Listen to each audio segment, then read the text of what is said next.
मगरिब की नमाज के बाद हुज्जाज किराम जिन दो रास्तों से होकर मैदान मुज़दलिफ़ा की तरफ जाया करते थे, पैदल गुजरा करते थे। अगर आपने पहले कभी टीवी पे लाइव हज देखा हो, आपने देखा होगा कि कई हुज्जाज किराम जो है एहराम पहने हुए पैदल गुजर रहे होते थे। वो जिन रास्तों से होकर गुजरते थे, हम उन दो रास्तों की ज़ियारत करेंगे।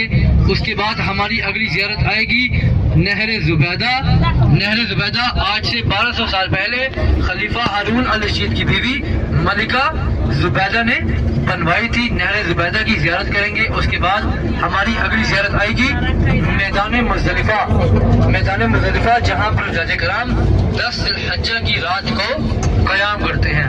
मैदान अरफात से निकलने के बाद हुज्जाज किराम का जो अगला क़याम होता है वो मैदान मुज़दलिफ़ा में होता है। मैदान मुज़दलिफ़ा की ज़ियारत करेंगे। उसके बाद हमारी अगली ज़ियारत आएगी मस्जिद मशअरिल हराम, मक्का की उन 3 मस्जिदों में